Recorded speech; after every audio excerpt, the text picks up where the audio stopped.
The following is a project of our nonprofit newsroom. Support Midcoast Morning and local community-centered journalism today by signing up to be a monthly sustaining donor at choy.ca/donate. It doesn't take much money to support local news.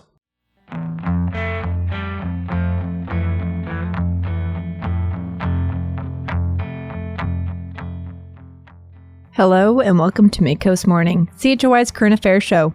I'm Laura McKenzie.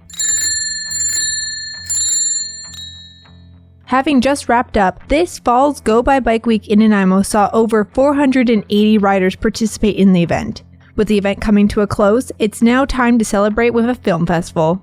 On November 9th, the International Bicycle Film Festival will be screened in Nanaimo with films celebrating the culture of cycling. Hosted by Hub City Cycles Co-op and the City of Nanaimo, the festival will showcase award-winning short films about cycling from around the world. The film festival was started 23 years ago by Brendt Barbur in New York City after being hit by a bus while riding his bike. Now, the festival has been shown across the world on 6 different continents. Antarctica has yet to have a screening. The festival is not just about cycling. It's also about raising awareness of environmental sustainability and bringing diverse communities together.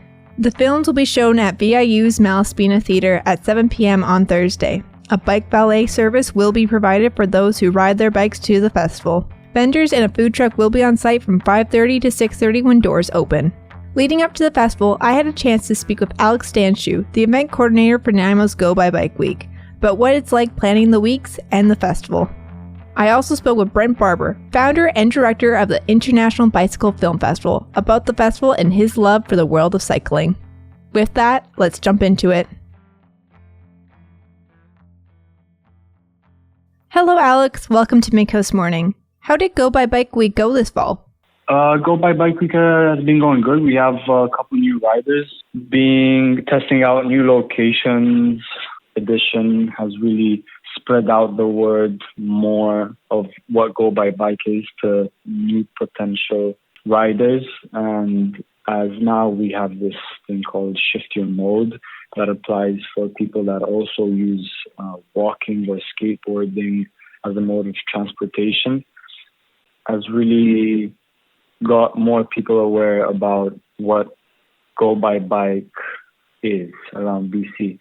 And how has it been preparing for the Bicycle Film Festival? It's been going good. It's been going a steady progression, been getting vendors together, getting more people excited about it, and trying to approach more communities in Nanaimo that haven't been able to attend last year. Been going to VIU a lot, promoting for students, as well as bike shops around Nanaimo. So really trying to bring the whole community together into one place is the goal for this, which I think is being achieved. But we'll wait for the night, I guess, and see what actually happens. How long has the film festival been showing in Nanaimo? This is the second year. Last year was the first time, and this year is the second time. And why did you bring it back this year? Well, it has a reputation all around the world. And last year, people that watched the movies, I haven't heard anything bad about the movies. So, and then people requested it as well. So if there was a request, I felt like not doing it this year would have been kind of a bummer. Trying our best to bring it back was definitely a goal for this GoByBike Week. Have you been able to get any sneak peeks of the films being shown? Oh, I haven't seen any of them.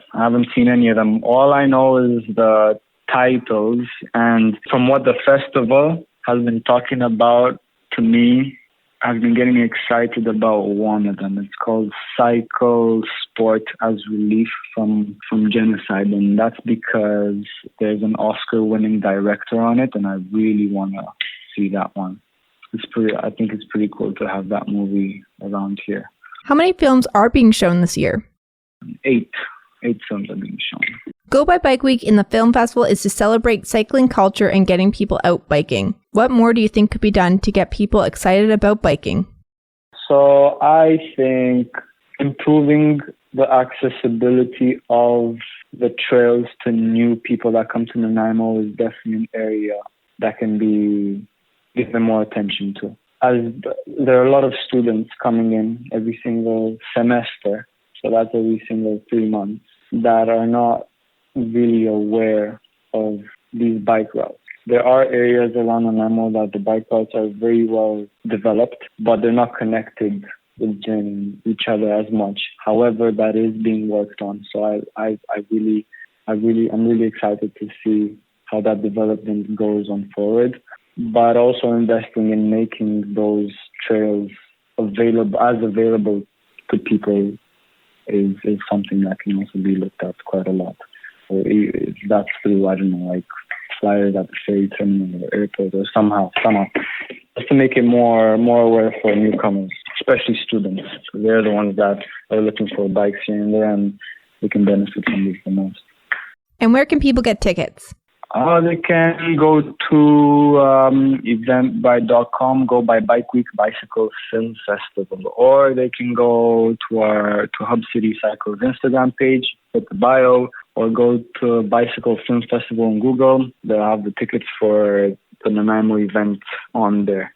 Buy the tickets, hopefully see as many people as possible. We're almost sold out, so trying to let people know more about it. Alex, thank you for your time. Yeah, no worries. That was Alex Stanchu, event coordinator for Nanaimo's GoByBike Week.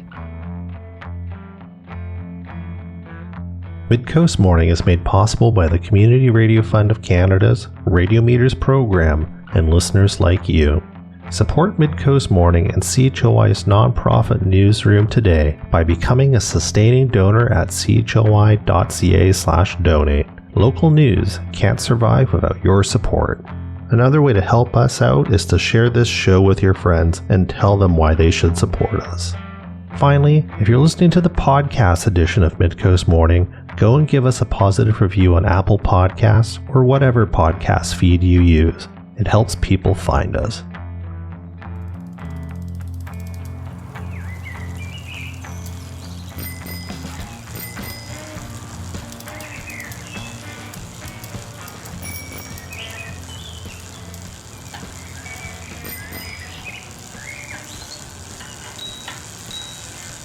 On Monday, I was able to speak with Brendt Barbur, founder and director of the International Bicycle Film Festival, about the festival and how it came to be. Hello and welcome to Midcoast Morning. To start us off, I gotta ask, why bikes? Why the film festival? Well, I mean, why not bikes? Bicycles have been a big part of my life. Especially in North America, people start off, it's a big turning point in our lives. Somehow we forget about it. Usually that's around when we start driving cars or become teenagers. For me, I never stopped. And I was here in New York riding in the year 2000, as I did, riding everywhere. I was making an errand, and I was hit by a bus. And it was obviously not a fun thing. And I wanted to do something from that because of that experience to show people how wonderful cycling is. Most people don't get hit by buses, but I wanted, the way people reacted when I was a victim of this crash really alarmed me. A lot of people would say, "Well, Brent, why do you keep riding your bike?" Or Brent, well, that's kind of your fault. Or were you wearing a helmet? And those have nothing to do with people not paying attention or not having space for cyclists.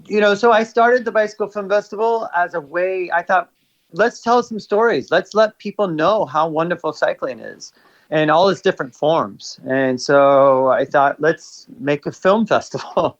And the film festival, even the first year, grew. I asked people to make films. I know filmmakers. We had well-known filmmakers, new filmmakers. And then I asked some people to make films, and they said, I can do a painting. And that, so we had an art exhibition.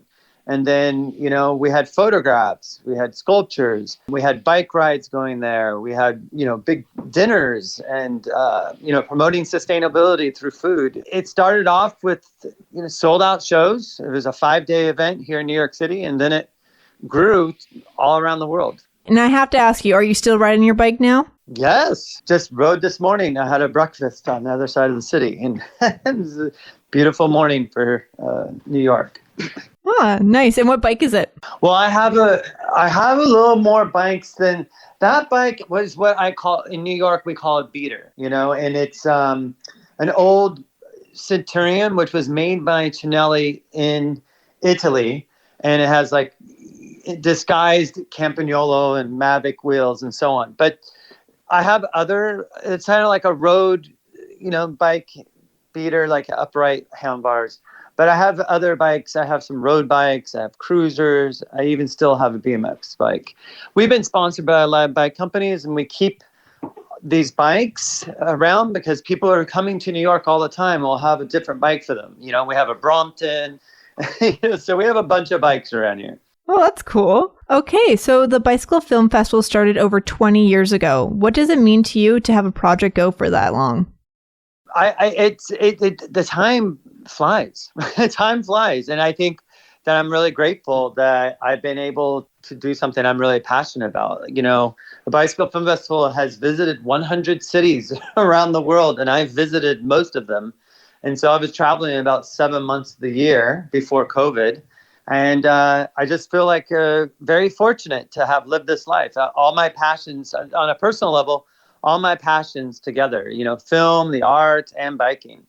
And we've worked with some of the most important filmmakers and artists and, cyclists, professional cyclists from different backgrounds, from BMX to endurance racing or mountain biking. And of course, the world tour of, Tour de France winners and so on. The festival is held around the world. What does it take to manage the events globally? Too much work. It's like a lot of work. I think we also have to be organized, and we have systems. We have a great team here in New York, and then we also have great teams of people who are also passionate. We get asked to go somewhere every day, and we vet the teams, and we see if something's really going to happen. And last year the city brought us. The city worked on it, and this year. Is it Hub Cycles? Hub City Cycles, yeah. Hub City Cycles is producing it. So that's really exciting to go straight to the culture. And when you first started the festival, did you imagine it would grow so big? No. I think our first 10 years, by our 10th year, we were, in 40 cities. And I think I announced at the New York Bicycle Film Festival, this is our last year. So I think because it is a lot of work, and I just never planned on doing this. I never thought I would be running a company, And going off of that, what were you doing before the film festival? I worked in film, and I was a late bloomer. I was in my 20s then, and I worked on commercials. I worked on independent films. I was trying to make my way in that world. So the flow from working in the industry to making the festival just felt right. Yeah, I mean, this is something that we built from the bicycle community. The bicycle community, I don't even think of we give a title. It's not exactly, the title is what I am for sure, but this is built by let's just make this happen. If like I said, I never put my finger on the map and said, let's go here.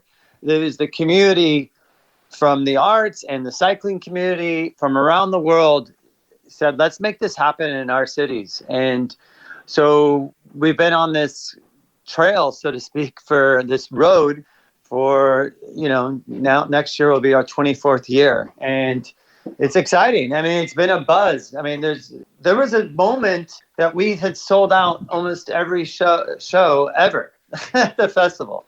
I think that might still be true. Depends on how you do the numbers.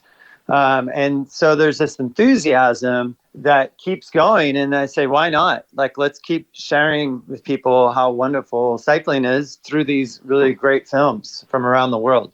Has there been any big lessons that you've learned while directing the festival? Well, I've learned a lot for sure. I think one is don't burn bridges. Keep your cool. I think that's working with so many different types of people. and trying to understand what their point of view is, because we certainly have a way of doing something and we have a certain standard. Like, Bicycle Film Festival in one place is in a warehouse, and the next place it's at the Sydney Opera House. Or we're just moving it forward, trying to see what the capacity of the city that might have a lot to do with the budget of the production team, their ability to get sponsors, what have you. So we're working with a lot of different types of situations. I mean, there was 10 years that we worked with our Japanese team, which is one of our strongest teams. There wasn't anybody on our team that spoke English, really, or fluent English. So we always had our meetings with translation, and they're very meeting oriented. So we had to have meetings. They double the time with the translation. So I think patience, listening, and also, like, if there are kind of disputes, making sure everything is okay, even if you are agreeing on going different ways, So that's what I've really worked on, because we work with all kinds of different people all day, And also, I feel like gratitude, I think, is something I can learn. I think gratitude for all the filmmakers, the artists, and, one of the things, the Bicycle Film Festival was started at this place called Anthology Film Archives here in New York, which the whole scene of Anthology Film Archives is Jonas Mekas is the founder. He's like the father of independent film and avant-garde, film. And, the names behind that are like Martin Scorsese, Nam June-paik, Maya Deren, Andy Warhol, some of the great artists from New York, or for the world, of the period of the 60s and 70s and moving into the 80s as well. And of course, it's still relevant to this day. But one of the things Jonas told me, and he's in his 70s, he's passed now, he passed in his 90s, but he was in his 70s when he helped me start Bicycle Film Festival. He taught me that I should make this for everybody. The festival belongs to everybody. And so we need to think about what would that mean if it is for everybody? How do we make people feel like this is something that is interesting to them? And I think, for your listeners, if you're not into biking necessarily, or maybe you do bike, but it's, you don't wear that on your sleeve, or maybe you never, you just love films, or maybe you're just curious about a film festival in general, come check it out, because there's a reason why this festival keeps going for, almost 24 years now, because there's like the human story, and that there's a place for everybody there. And I think that's probably my biggest lesson. What have been some of the film standouts throughout the years? What has made a big impression on you? Well, I can remember a moment at the festival, because on the visual arts, there was a time when there was bike messengers checking out a piece. Like, there was something for everybody in a way. Like, if you had people come out of the screenings or out of the art exhibition, they'll tell you, I love this film. And then the next person would tell you, like, my favorite film, I didn't like that one, but my favorite film was this. And they're just as happy. So there's always something for anybody. And I think those have stood out. But we've had, I can't single out anything. We've had 2,000 films play at the Bicycle Film Festival. I know in my mind, some of the more popular films, or some of the least popular films at the festival, have been my favorites, actually.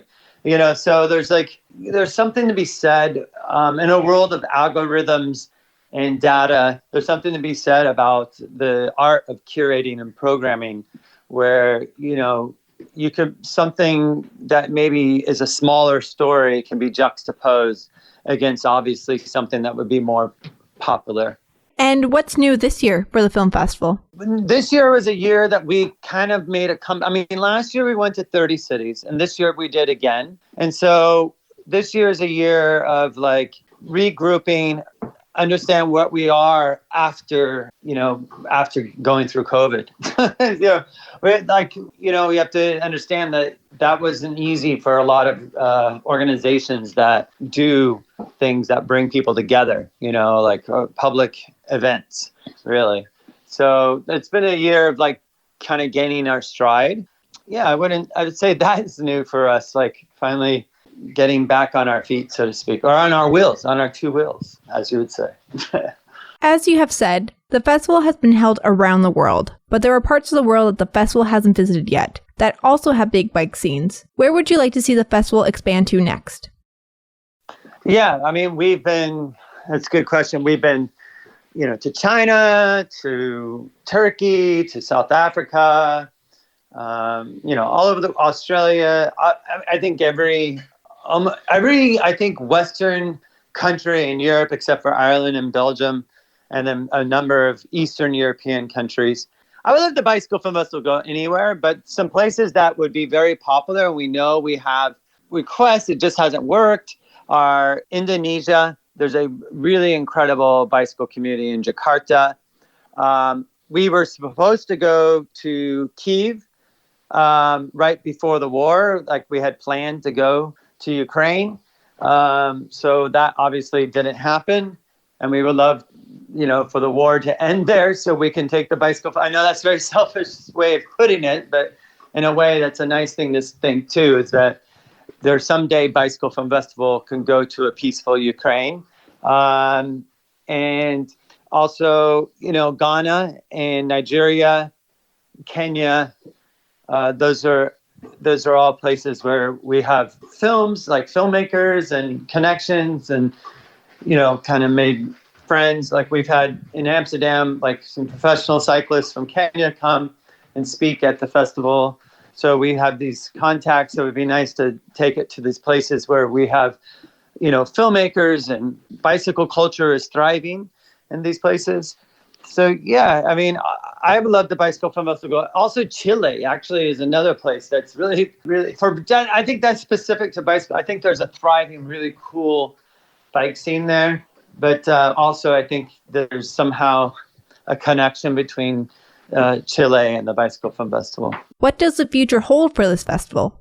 I think that, Bicycle Film Festival, one of the things that we didn't do, we were selling, we had about 200,000 attendees every year. And I thought that was pretty cool. And we were in these 40 cities, and we had these big events, 4 or 5 day events, 15, 20,000, 10,000 attendees. And I didn't think that it was really important that we should do social media. So we didn't really do social media until we had an account. Producers of each city wanted to do them. They could do them, but we didn't really take it serious. So now we've been doing more digital. We are post-COVID. Now we're doing, people can look out. You can see more films than what are available at the screen this weekend. We have like the annual Bicycle Film Festival virtual event now. So we, are connecting with people from more rural places, and those people that live in Jakarta or Chile, they can watch the screenings. So it brings in a wider audience, so to speak, than that can attend in physical form. And so that's what we're doing, and we're growing kind of rapidly, I think. We're probably at our biggest stage now. So I guess that's what the future is. I mean, obviously, hopefully that we don't have to do Bicycle Film Festival anymore. Maybe we just do a party, because cycling becomes so normal. Like, can you imagine having a car film festival? I'm sure there's like car events because people love vintage cars and love driving or what have you, but not really. Like, imagine a world where a Bicycle Film Festival is not a thing because everyone rides bikes, everyone, so hopefully that could happen within the next, if we're optimistic, that could happen, sooner than we thought. We've come so far in these last almost 25 years around the world. You can see cycling booming in places we've been, like Paris and London and New York as well. And I'm sure it is there too. So it's exciting to see that people, it's just such a healthy, fun way to get around. What are you hoping people take away from this festival? Well, I hope they'll go and have a good time. I think that has become more like this whole COVID experience, which I know people mostly are over. One of the things we've really learned, and this is something we were already about, is coming together. That's so important to just, if that's all that happened, is that people came and enjoyed themselves and, maybe met a new person or saw old friends or just came with friends. And I think that is the best. Like, go and have a good time. But if some of the films inspired, more people to ride bikes, obviously that would be cool. If it, gave some new rejuvenated energy into different communities, that would be great too. Okay, well, thank you for joining me on Midcoast Morning. Thank you, and I hope you enjoy. Bikes rock. Have a good time. Thank you very much. That was our story for the day. Thank you to Alex Danchu and Brendt Barbur for joining me today. You can grab tickets for the film festival at bicyclefilmfestival.com in the ticket section. Hurry before they sell out. I'm Laura McKenzie, host and producer of Midcoast Morning. Jesse Woodward is our executive producer, and Arby Frew is our technical advisor. You can sign up for CHOY's newsletter at choi.ca/subscribe for updates from our news department and more. Our theme song is First One by local Nanaimo band Waste Management. You can find more of their music on their Bandcamp. Support local artists by buying their music.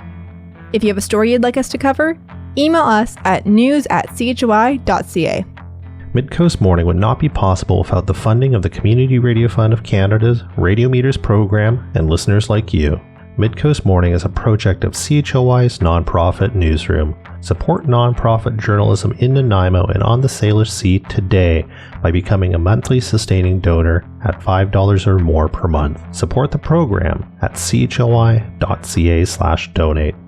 If you're already a supporter, record a voice memo telling others where you're listening from and why they too should support our work. After you're done, you can email it to us. Also, share the podcast with your friends. While Meta is blocking Canadian users from sharing news content on their Facebook feeds, you can still share our podcast directly with your friends via Facebook or Instagram Messenger. Finally, this program acknowledges and gives thanks to the Snuneymuxw First Nation as we broadcast and podcast from their traditional territory. Thanks for listening.